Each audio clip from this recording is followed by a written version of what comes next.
Right then.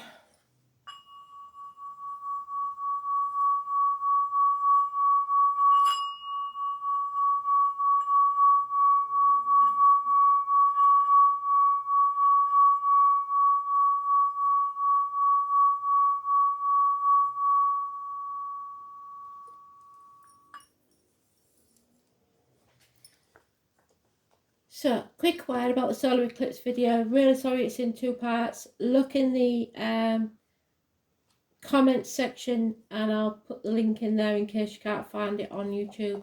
But there will be two parts. So we're buggering about on my camera. So, you ready for this? That wake you up?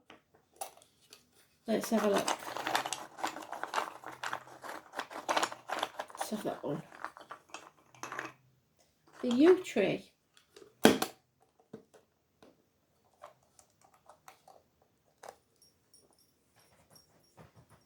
So, there we are, the yew.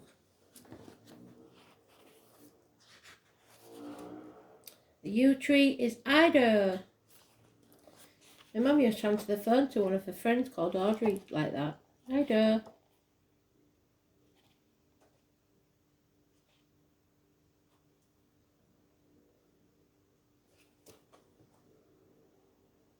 $180 now. So those numbers may mean something to you. 189. Oh, it's very end at the end. There we go. Ida. Eo. It says. It's the Ibar. The 5th season. The winter solstice. Yes, well, we're coming up to that. The pad on the palm of the base of the little finger. So it's the moon. So they're talking about the eclipse. We've got the partial solar eclipse tomorrow and the lunar eclipse on the 8th. So I think it's the lunar eclipse they're talking about. So that period is going to be very strange, and eclipses last for 6 months, their energy. So it is the colour very white, which is your crown chakra. It means an aha moment. Something comes to light. It is the eaglet, goddess, metal, Kali, whatever that is, or lead. Oh, sorry, the goddess Kali and the metal is lead. The bird obviously is the eaglet. So it's not really in line. Sorry about that. The animal is the deer. I am the tomb to every hope, but who I know the secrets of the unhewn dolmen. So secret messages. The note F, Saturn, the planet of truth. So secrets and truth coming out. It's about age, memory, the oldest of the woods, the fairest of the ancients, the more withered of the wood, and the sword of justice, which cuts through all the confusion, the lies and deceit. The day for this tree is the winter solstice. Now, I'm pretty sure the winter solstice is the 21st of December. You know me, I've got it wrong, so don't quote me. Yew is the death tree. It's utopian countries and one of 5 magical trees of Ireland. So Ireland and the Irish could be important. It is sacred to Hecate in Greece and Italy. In Rome, when black bulls were sacrificed to Hecate, they were wreathed with yew. In Ireland, the yew was the coffin of the vine, and the wine barrels are made of yew. It is thought to make the best bows. So the archer, Sagittarius maybe.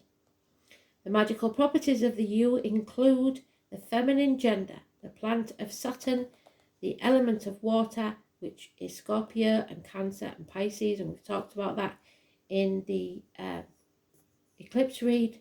The power of raising the dead. So something you thought was dead is coming back to life. Yew is also noted for being highly toxic, so be very careful. The yew is the central tree of death, said to root in the mouths of the dead, releasing their souls and absorbing the odour of the decaying bodies.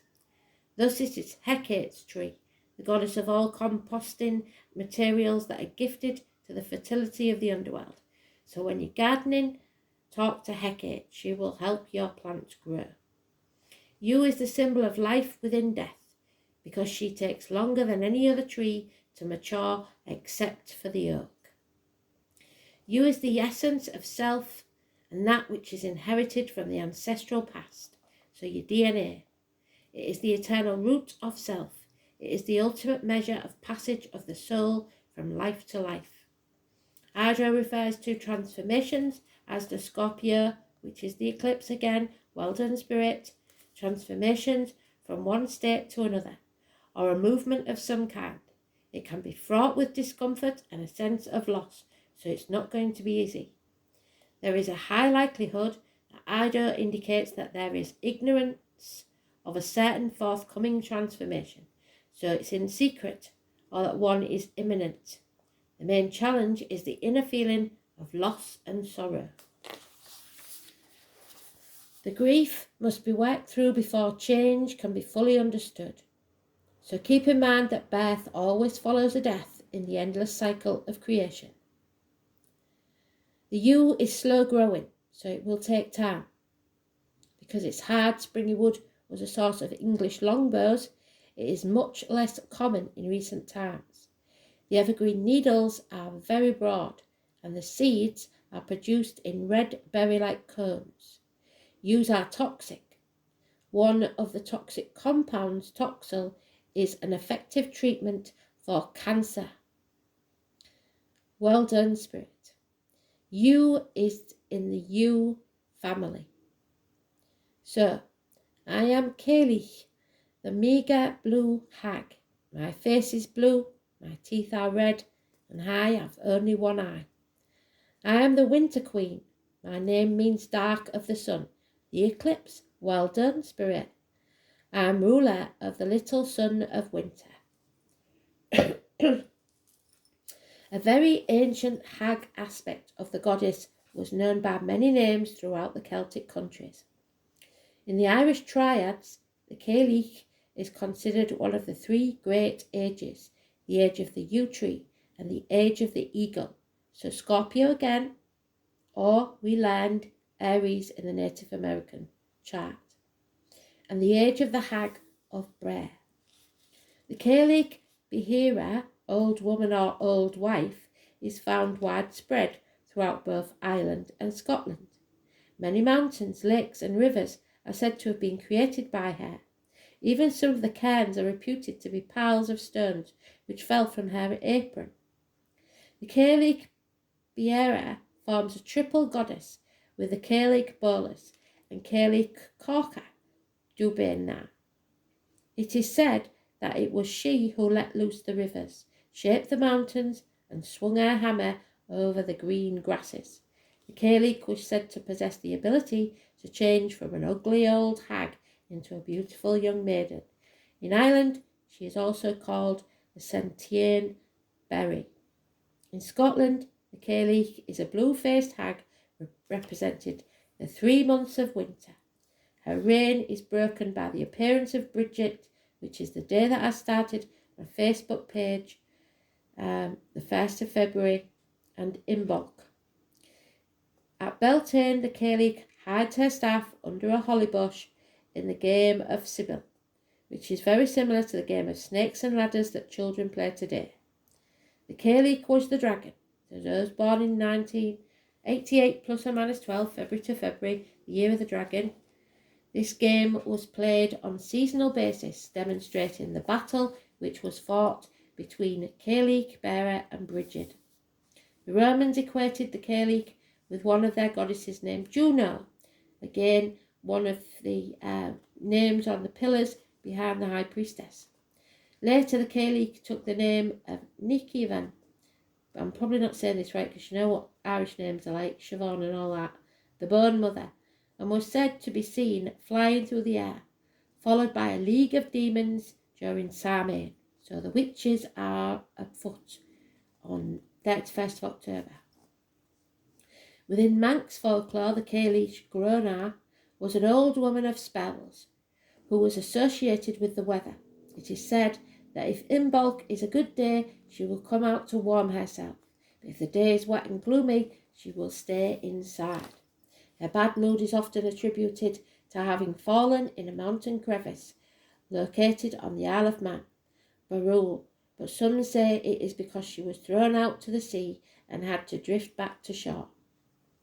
According to the Yellow Book of Lecan, yellow must be important because it was mentioned, I believe, today, a 14th century manuscript, the Cailleach bearer was also known as Bew or Bjoy, a term for the colour yellow. She was from a people known as the Corcu Dubai. It is commonly said that they shall never be without some wonderful Cailleach among them. The Cailleach had 50 foster children, which is a peninsula located in West Munster in County Cork, so you may come from there. The descendants of her children became many peoples and races. She had 7 periods of youth, and her mates died of old age. Wow. Of these, one of the primary mates was acclaimed to have been Luke. A local story from the island of Brer is told about 2 old women that were separated by a row across the water. By a row, sorry. That's my old speak coming out. I thought there was arguing, but it is rowing across the water. One was a mainlander and the other lived on an island. The 2 hags threw hurling sticks at each other. Oh, they did have a row. And consequently, these became the standing stones in the middle of the Bear Islands, and also the stones near Castletown Bear. An account from 1894 tells that in County Meath there was a set of chambered cairns on a hill, which is known as Sly na Carly, which means the hag or mountain, or the witch hills. In the old language, it is located near Old Castle and Lough Crew. The hag, whose real name was unknown by the shepherd telling the story, had brought the stones in 3 full aprons to the 3 primary cairns. She placed a stone to serve as her chair on a hill point called Belrath. Now this stone is called Chair Cairn.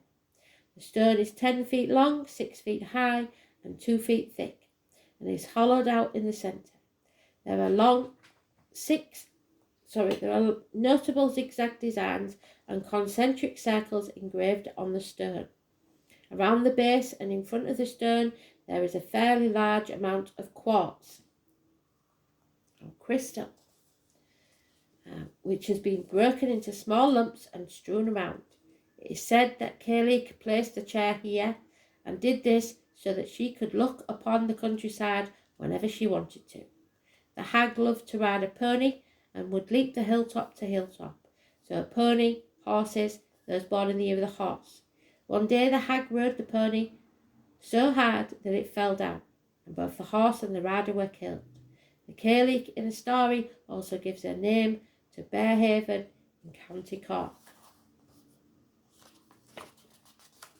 Another story regarding the chair cairn explains how the Cailleach came from the north to perform a magical feat and would obtain great power if she were to succeed. She took a large apron of stones and dropped some of the cairn and created a cairn there. Then she jumped on top of the Slieve na Calais, otherwise known as the Hag's Hill, and dropped another cairn. Again she jumped and deposited yet another cairn on another hill. If she could make the last leap and drop the last cairn, she would be granted the power she sought. So, you're on the last leap. Don't do what she did, because she tried to jump, but slipped and fell instead. She broke her neck and consequently was killed. The Cailleach was then buried in the nearby area. The Cailleach Ben is thought to have originally been a Spanish princess named Bera. And I know I've got some Spanish people watching me. No idea how to get them to translate. They do want to watch, but I don't think they understand much of what I say because of my accent more than anything else. So Spain and the Spanish is important. It was prophesied that she would go to the river Iber on a certain night and discover a salmon dressed in colourful garments. The salmon we know represents Leo. On that night she was would meet her future husband. As prophesied, that night came to pass, and she eloped with Ogham, more of Magnut. They set sail together for Ireland, and upon their arrival landed in the north side of Bantry Bay. Ogham named the peninsula after his wife Bera. The Gaelic is also featured in sovereignty myths. So sovereignty, our country is a sovereign country, yours may not be, such as the one found in the telling of the 9 hostages. Niall and his brother encountered an old woman which they must kiss, and the brothers Niall and Fergus resisted the urge to kiss her because she was so ugly. Fergus kisses the hag on the cheek and is rewarded with sovereignty over all Ireland, and then the hag turns into a beautiful young woman. A poem from the 10th century describes the Gaelic as a frail old woman who had gone into the nunnery and looks back on her life as a beloved lady of kings. So, don't judge a book by its cover. It is believed that this is a Christian writing of the sovereignty stories. Also to note, the English had a habit of translating Gaelic as another word for nun, because they like to reinterpret things, don't they? There is yet another story that is told about the Gaelic in the area of Sline Head. It was said that she was on the sea with her children and that they were freezing in the cold darkness. The cold chilled them all the way to the marrow of their bones. The Gaelic then explained to the children that they would warm themselves by bailing the sea in and out of their boat. By doing this, the children were able to warm themselves until morning. So keep active. Don't let yourself get cold when we're all, especially the elderly, when you're stuck in house trying to keep warm in winter. Do things. Keep active.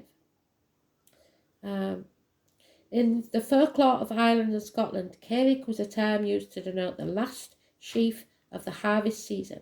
A variety of things were done with that last sheaf, depending on the locale. Some of the more popular traditions include feeding the sheaf to livestock, tilling it or shaking it over the fields, or keeping it throughout the winter months.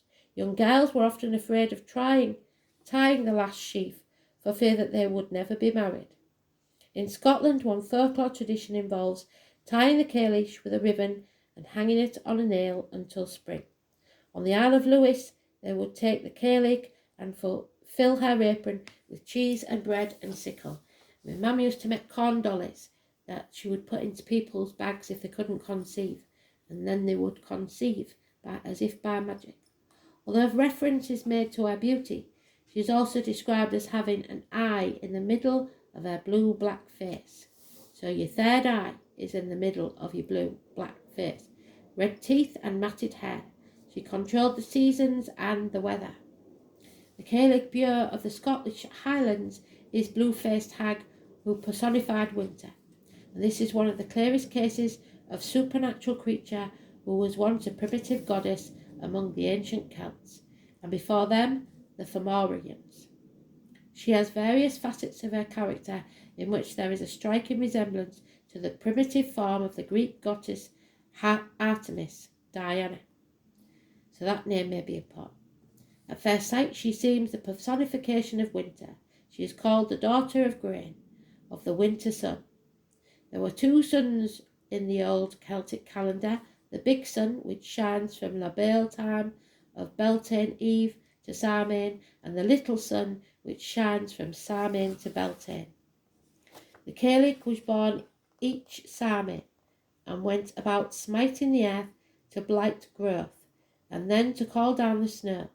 On Beltane's Eve she threw her staff under a holly tree or a gorse bush, as both are hair plants, and turned it into grey stone. For that reason, lonely standing stones are sacred to her. In some tales, she does not turn to stone, but rather appears at the house where the Fian lay, begging that she might be allowed to warm herself by the fire. When she crept into his bed, he did not repulse her, only but a fold in the blanket between them. After a while he gave a start of surprise, for she had changed into the most beautiful of women that man had ever seen. So it would seem that the Cailleach represented a goddess of both winter and summer. She was guardian spirit to a number of animals. The deer have the first claim to her. They are her cattle. She herds and milks them, and often gives them protection against hunters. Swine, wild goats, wild cattle, so born in the year of the pig, the Capricorn, Taurus, the wolves, Capricorn, were also her creatures. In another aspect, she is a fishing goddess as well as the guardian of wells and streams, so Pisces. She also turns up in Manx Gaelic as a Cailleach na Grunma. Cailleach, she with the all-knowing eye of two faces, one of royal blue and youth, beautiful and desirable, giving birth to nations, our mother who nurtures us, cradling us in her bosom. She with the all-knowing eye of two faces, one of the deepest black and knowledge, withered, aged, older than time, standing guard over her people, guiding them back to her ancient womb. She with the all-knowing eye of two faces, mother and crone, with us at the beginning and at the end, so perhaps someone's mother is passing. She with the all-knowing eye of two faces sees all injustices, and we talked about that this morning. A quick and swift warrior is she. Do not fear the unleashing of her power. She with the all-knowing eye of two faces teaches through destruction to renew the life process. She with the all-knowing eye of two faces, Cailleach. The name Casey could be important, and you know Casey is very important to me. So we mustn't fear the destruction that needs to come for us to have a new beginning. She will protect us because we are her people. Interesting, isn't it? Night then. Hope you enjoyed it. Thanks for listening.